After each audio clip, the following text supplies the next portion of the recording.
আর cancer দেখে যদি এই দোয়াটা আপনি বিশ্বাসের সাথে পড়েন, জীবনে কোনোদিন ক্যান্সার রোগে আক্রান্ত হবেন না। দুর্ঘটনা দেখে যদি পড়েন, ওই দুর্ঘটনা আপনাকে স্পর্শ করবে না। যে কোনো কারো বিপদ দেখে যদি কোনো বিশ্বাসী বান্দা এই দোয়া পড়ে, বিশ্বনবী বলেন লাম ইউসিবহু যালিকাল বালা, ওই বিপদ তাকে আর ধরবে না। উফিয়া মিনহু মিন যালিকাল বালা কাইনাম মা কান, সে যতদিন হায়াত পাবে কোনোদিন ওই বিপদ তাকে স্পর্শ করবে না।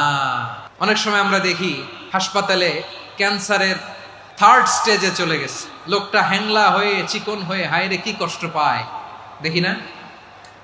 বিষ্ণু বলে একটা দোয়া যদি কেউ অন্যের কোনো বিপদ দেখে পড়ে, ওই বিপদ তার জীবনে কখনো আসবে না। দুর্ঘটনায় মানুষের মাথা একদিকে, দেহ আরেকদিকে, ব্লিডিং, এরকম হয় না? আল্লাহ তুমি হেফাজত করো। বিশ্বনবী বলেন এই দুর্ঘটনা দেখে কেউ যদি এই দোয়াটা পড়ে, তার জীবনে সে কোনোদিন এরকম অ্যাক্সিডেন্টের সম্মুখীন হবে না। শুনবেন, বিশ্বনবী বলেন অন্যের বিপদ দেখে কেউ যদি পড়ে, আলহামদুলিল্লাহিল্লাযী আফানি মিম্মা বতালাকা বিহি ওয়া ফাদ্দালানি আলা কাসীরিন মিম্মান খালাকা তাফদীলা, মানে প্রশংসা সেই আল্লাহর, যে আল্লাহ তাআলা তোমাকে যেই জিনিস দিয়ে পরীক্ষা করেছে আমাকে ওইটা থেকে বাঁচিয়ে দিয়েছে। তোমাকে আল্লাহ যেই বিপদে ফেলেছে আমাকে ওই বিপদ থেকে তিনি মুক্ত রেখেছে, আর তার অনেক সৃষ্টির উপর আমাকে তিনি প্রাধান্য দিয়েছে। সুবহানাল্লাহ পড়েন।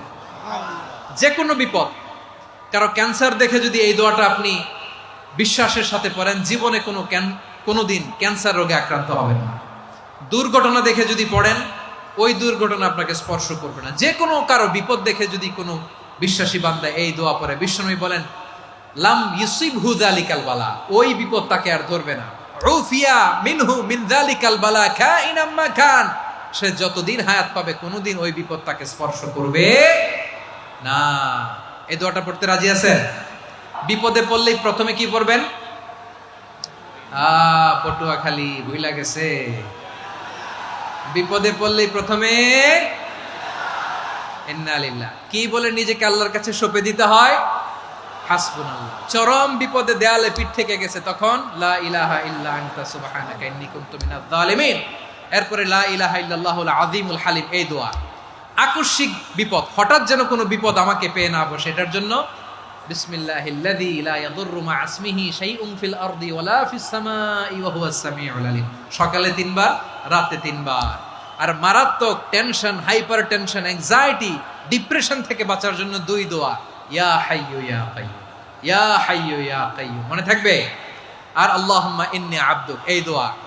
ঋণ থেকে বাঁচার জন্য 2 দোয়া, আল্লাহুম্মা ইন্নী আউযু বিকা মিনাল হাম্মি ওয়াল হাযান, এটা। আর আল্লাহুম্মা কফিনি বিহালালিকা আন হারামিকা ওয়া আগনিনি বিফাদলিকা আম্মান সিওয়াক।